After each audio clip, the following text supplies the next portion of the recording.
کہ دیکھو ہم تو تم پہ ظلم کر رہے ہیں اور ہمارا کچھ نہیں ہو رہا، اس لیے ہم سچے ہیں، تم جھوٹے ہو۔ اور بعض نادان اور جاہل کچھ ظلموں سے تنگ آ کر، کچھ اپنی کم فہمی کی وجہ سے اس دلیل کو مان جاتے ہیں، حالانکہ شیطان اور جھوٹا سچا ہو ہی نہیں، ظلم کرنے والا سچا ہو ہی نہیں سکتا۔ جو شخص ظلم سے کام لے رہا ہے، اس ظلم کے نتیجے میں اس کی سچائی کیسے ثابت ہو گئی؟ ظالم تو بہرحال جھوٹا ہے۔ اسی لیے قرآن کریم نے اس کا ذکر شیاطین کے طور پر فرمایا ہے کہ یہ عجیب باغی اور شیطان لوگ ہیں، ایک طرف مومنوں کو دکھ دیتے ہیں اور پھر انہی دکھوں کو ان کے ایمان کو متزلزل کرنے کے لیے استعمال کرتے ہیں۔ تو اے محمد تو یہ دعا کیا کر صلی اللہ علیہ وسلم، رب اعوذ بک من ہمزات الشیاطین، میں شیاطین کے ہر قسم کے شر اور ان شرور کے نتیجے میں پیدا ہونے والے وساوس سے تیری پناہ مانگتا ہوں۔ وَأَعُوذُ بِكَ رَبِّ أَن يَحْضُرُونِ، بلکہ میں تو یہ پناہ مانگتا ہوں کہ ہم تک ان کی رسائی نہ ہو، نہ وہ ہم تک پہنچ سکیں، نہ ان کے وساوس اور ان کے شر ہمیں چھوئیں۔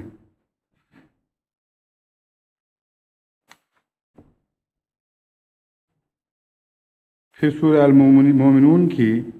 119ویں آیت میں اللہ تعالیٰ فرماتا ہے وقر، یہی دعا حضور صلی اللہ علیہ وسلم کو سکھائی گئی ایک اور دعا، وقر رب اغفر ورحم وانت خیر الراحمین، کہ اے میرے رب تو مجھ سے مغفرت کا سلوک فرما، ورحم اور رحم کا سلوک فرما، وانت خیر الراحمین، تجھ سے بڑھ کر اور کوئی رحم کرنے والا نہیں۔ سورہ الفرقان آیات 66-67 میں اللہ تعالیٰ عباد الرحمن کی دعا بیان فرماتا ہے۔ عباد الرحمن کا تذکرہ چل رہا ہے، جس کے میں اللہ تعالیٰ فرماتا ہے کہ یہ وہ بندے ہیں جو زمین پر نرمی اور عاجزی سے چلتے ہیں، جب جاہل ان کو مخاطب ہوتے ہیں اور ان پر تان و تشنیع کرتے ہیں تو جواباً یہ کہتے ہیں سلامہ، اذا خاطبہم الجاہلون قالوا سلامہ، اور پھر اپنے رب کے حضور راتیں سجدوں اور قیام میں گزار دیتے ہیں۔ ان کے متعلق فرمایا وہ کیا دعائیں کرتے ہیں، والذین یقولون ربنا اصرف عنا عذاب جہنم ان عذابہا کان غراما انہا ساءت مستقرا و مقاما، وہ یہ کہتے ہیں کہ اے ہمارے رب ہم سے جہنم کا عذاب ٹال دے۔ اس وجہ سے وہ یہ کہتے ہیں کہ ایک طرف دشمن کا عذاب ہے اور اس کے ساتھ اس کا تعلق ہے۔ فرعون کے وقت میں جن ساحروں کو اللہ تعالیٰ نے ایمان کی توفیق عطا فرمائی، انہوں نے بھی یہی ذکر کیا تھا کہ ہم تو خدا سے زیادہ ڈرتے ہیں، تجھ سے نہیں ڈرتے، تو جو چاہے عذاب ہم پر نازل کر، ہم نے تو صداقت کو دیکھ لیا اور پہچان لیا، اس لیے اب ہم اس صداقت سے پھرنے والے نہیں ہیں۔ بس دنیا کے عذاب اور دنیا کی تان و تشنیع اور دنیا کے تمسخر کے نتیجے میں ایک طرف انسانوں کا خوف پیدا ہوتا ہے، اس خوف سے صرف خدا کا خوف انسان کو بچا سکتا ہے اگر وہ دل پر غالب ہو۔ بس ان دو خوفوں کے درمیان عباد الرحمن کیا فیصلہ کرتے ہیں، ان کا ذکر چل رہا ہے۔ فرمایا ان کا فیصلہ یہ ہوتا ہے کہ وہ راتوں کو اٹھتے ہیں اور دعائیں کرتے ہیں، سجدے کرتے ہیں، خدا کے حضور کھڑے ہو جاتے ہیں اور عرض کرتے ہیں والذین یقولون ربنا اصرف عنا عذاب جہنم، اے اللہ ہمیں عذاب جہنم کا زیادہ خوف ہے، اس لیے اس عذاب کو ہم سے ٹال دے، ان عذابہا کان غراما، کیونکہ جہنم کا عذاب جو ہے وہ تو بہت بڑی تباہی ہے، کہ دنیا کے عذاب تو اس کے سامنے کوئی حیثیت نہیں رکھتے۔ انہا ساءت مستقرا و مقاما، کہ وہ تو عارضی طور پر بھی بہت برا ہے اور مستقل ٹھکانے کے طور پر تو بدتر ہے۔ عارضی طور پر کہہ کر دراصل دنیا کے عذاب کی طرف اشارہ فرما دیا اور بتایا کہ جس عذاب سے تم بھاگتے ہو وہ تو عارضی ہے، اور جس عذاب کی طرف تم اس کے نتیجے میں جا سکتے ہو وہ ایک مستقل عذاب ہے، لیکن عارضی حیثیت سے بھی دنیا کے عذاب کے مقابل پر آخرت کا عذاب بہت زیادہ سخت ہوگا. یعنی اگر محض عارضی بھی ہو تب بھی دنیا کے عارضی عذاب کے مقابل پر وہ بہت زیادہ کڑا ہوگا. تو خدا کے عارف بندے اس بات کو جانتے ہیں اور پہچانتے ہیں، اس لیے دنیا کے عارضی عذاب پر وہ کو ترجیح دے دیتے ہیں آخرت کے عذاب پر. یعنی اس عذاب کو قبول نہیں کر، دنیا کے عذاب کو قبول نہیں کرتے، آخرت کے عذاب کو قبول نہیں کرتے، اور دنیا کے عذاب کو قبول کرنے کے لیے آمادہ ہو جاتے ہیں. بس یہ ہیں اس کے معنی انہا سات مستقرم و مقامہ، کہ اے خدا ہمیں تو تیرے عذاب سے اتنا ڈر لگتا ہے کہ ہم تجھ سے ہی پناہ مانگتے ہیں. وہ عذاب اگر تھوڑا بھی ہو جو تیری طرف سے آئے وہ بہت زیادہ تباہ کن ہوتا ہے اور ناقابل برداشت ہوتا ہے. پھر یہی عباد الرحمن اپنی اولاد کے لیے دعائیں کرتے ہیں اور اپنے اہل و عیال کے لیے. والذین یقولون ربنا ھب لنا من ازواجنا وذریاتنا قرۃ اعین واجعلنا للمتقین اماما. وہ کہتے ہیں کہ اے ہمارے رب، ہمیں اپنی جناب سے اپنی ازواج کی طرف سے وذریاتنا اور اپنی اولادوں کی طرف سے آنکھوں کی ٹھنڈک عطا فرما. وجعلنا للمتقین اماما، اور ہمیں متقیوں کا امام بنانا. یہاں یہ بات قابل ذکر ہے کہ بعض دفعہ لوگ ازواج سے مراد صرف خاوند لیتے ہیں، نہ بیویاں لیتے ہیں، اور تفسیر صغیر میں بھی یہی ترجمہ ہے، ہم کو ہماری بیویوں کی طرف سے اور اولاد کی طرف سے آنکھوں کی ٹھنڈک عطا فرما. غالباً یہ ترجمہ کرنے کی وجہ یہ بنی کہ شروع میں یوں معلوم ہوتا ہے جیسے مردوں سے متعلق بات ہو رہی ہے. عباد الرحمن خدا کے بندے، والذین یقولون میں مردوں کا ذکر ہے کہ وہ لوگ جو یہ کہتے ہیں. لیکن در حقیقت خدا تعالیٰ نے جہاں مردوں کا ذکر فرمایا، یعنی مردوں کے صیغے میں بات کی ہے، وہاں مومن عورتیں شامل ہیں، اور ان کو اس خطاب سے نکالنے کا ہمیں کوئی حق نہیں، کیونکہ یہ نہ صرف عربی طرز کلام ہے بلکہ دنیا کی دوسری قوموں میں بھی جب ہم بنی نوع انسان کا ذکر کرتے ہیں تو بسا اوقات مردوں کے صیغے میں بات ہو رہی ہوتی ہے اور مراد عورتیں بھی ہوتی ہیں، بڑے اور چھوٹے سب اس میں شامل ہوتے ہیں. تو طرز کلام یہ ہے جو آسان ہے کہ ایک ہی صیغے کا ذکر کر دیا جائے اور اس میں سارے اس جنس کی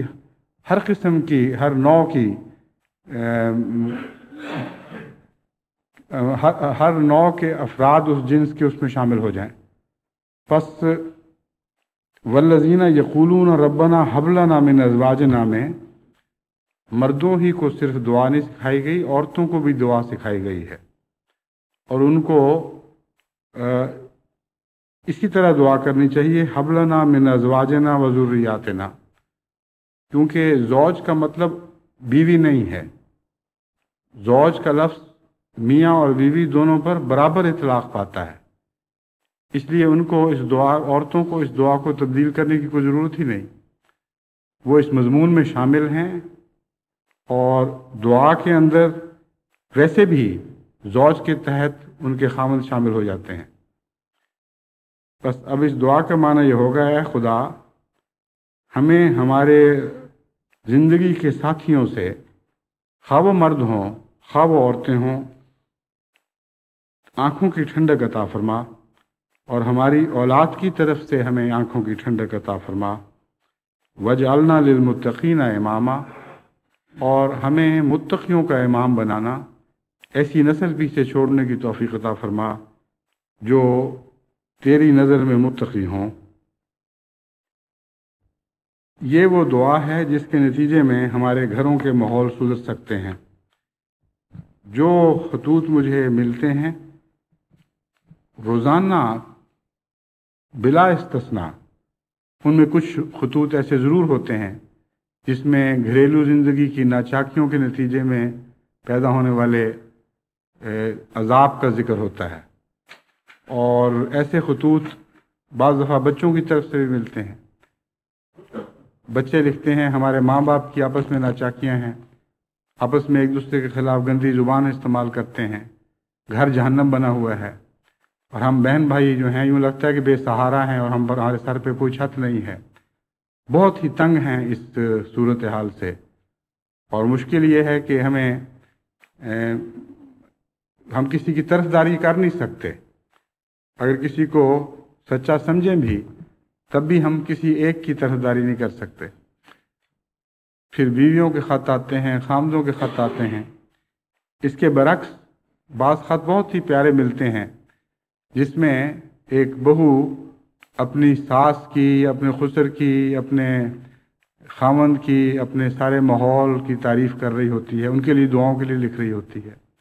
کہتی ہے میں تو جنت کے گھر میں، ایک جنت نشان گھر میں آ گئی ہوں، اس طرح یہ لوگ میرا خیال کرتے ہیں، اس طرح مجھے پیار دیتے ہیں۔ اللہ تعالیٰ کے فضل کے ساتھ جن کو اعلیٰ خلق عطا ہوں، ہمارے واقعہ یہ ہے کہ ان کے گھر جنت نشان ہی بنتے ہیں۔ اخلاق کی کمی کے نتیجے میں یہ دنیا ہمارے لیے جہنم بن سکتی ہے، اور امر واقعہ یہ ہے کہ اگر اخلاق گھروں کو جہنم بنا سکتے ہیں تو یہی اخلاق قوموں کو بھی جہنم میں دھکیل دیتے ہیں، یہی اخلاق بنی نوع انسان کے لیے جہنم پیدا کر دیتے ہیں۔ بس اخلاق کی بہت بڑی اہمیت ہے، اور اعلیٰ خلق کے نتیجے میں صرف ہمارے گھر ہی جنت نشان نہیں بن سکتے، بلکہ ہماری گلیاں، ہمارے شہر، ہمارے وطن، اور اس کے بعد پھر ساری دنیا کے لیے تمام سطح ارض جنت بن سکتی ہے۔ لیکن اس کے لیے دعاؤں کی ضرورت ہے۔ میں نے پہلے بھی بارہا احباب جماعت کو توجہ دلائی ہے کہ اس دعا سے غیر معمولی استفادہ کرنے کی ضرورت ہے، کیونکہ یہ پھر آگے اولاد پر بھی ممتد ہو جاتی ہے، اولاد پر بھی اس کا فیض جاری ہوتا ہے، کیونکہ اس دعا میں یہ سکھایا گیا وجل من ازواجنا و ذریاتنا، اور ذریات میں صرف پہلی نسل مراد نہیں ہے، بلکہ بعد میں آنے والی نسلوں کا سلسلہ اس کے اندر آ جاتا ہے۔ قیامت تک کے لیے انسان اپنی اولاد کے لیے جو دعائیں کرنا چاہتا ہے، اس سے بہتر دعا نہیں ہو سکتی کہ اے خدا ہماری اولاد کو، اولاد در اولاد کو، سلسلہ اولاد کو ہماری آنکھوں کے لیے ٹھنڈک بنانا، اور وہ ٹھنڈک ان معنوں میں ہو وَجَعَلْنَا لِلْمُتَّقِينَ اماما، کہ ہمیں متقیوں کا امام بنانا، غیر متقی کا امام نہ بنائیں۔ بہت ہی کامل دعا ہے اور قیامت تک اثر پیدا کرنے والی ہے۔ اور پھر یہ بھی ہمیں توجہ دلاتی ہے کہ اگر تم نے اپنے لیے اس دنیا میں جنت پیدا کر لی اور تمہاری اولاد ایسے کو یہ توفیق نہ ملے کہ وہ متقی ہو، تو تم نے جو کچھ حاصل کیا تھا عملاً اس کو کھو بیٹھو گے، تمہارا سارا سرمایہ ضائع ہو جائے گا، تمہاری ساری محنتوں کا پھل جاتا رہے گا۔ اس لیے صرف اپنے لیے فکر نہ کیا کرو، اپنی آئندہ آنے والی نسلوں کے لیے بھی فکر کیا کرو۔ اس مضمون پر اگر آپ غور کر کے یہ دعا کریں تو آپ کے گھر کے ماحول کا ایک بہت ہی دلکش نقشہ آنکھوں کے سامنے ابھرتا ہے۔ بعض میاں بیوی ایک دوسرے سے راضی ہوتے ہیں، مگر ان کے آپس میں راضی ہونے کی بنا تقویٰ نہیں ہوتی۔ ایسے میاں بیوی تو ایک دوسرے سے راضی ہوتے ہیں جن کے گھر میں ڈسکو چل رہا ہے، گانے بجانے ہو رہے ہیں، کئی قسم کی بےہودگیاں ہو رہی ہیں، بظاہر وہ گھر جنت ہے، لیکن اس دعا کے آخری حصے نے بتا دیا کہ وہ جنت ایک محض فرضی اور خیالی جنت ہے اور ایک عارضی حیثیت کی ہے، کیونکہ ایسے لوگوں کی اولادیں پھر متقی نہیں بن سکتی، ایسے لوگوں کی آنے والی نسلیں ان کے لیے حقیقی معنوں میں آنکھوں کی ٹھنڈک کا سامان مہیا نہیں کر سکتی۔ تو وَجَعَلْنَا لِلْمُتَّقِينَ امامہ نے صرف مستقبل کی بات نہیں کی، بلکہ اس زمانے میں جو ہمیں نصیب ہوا ہے ہمارے گھروں کا ایسا نقشہ بھی کھینچ دیا جس میں تقویٰ کی باتیں ہوں۔ اگر تقویٰ کی باتیں نہ ہوں تو اگلی نسل کو تقویٰ کہاں سے نصیب ہو جائے گا؟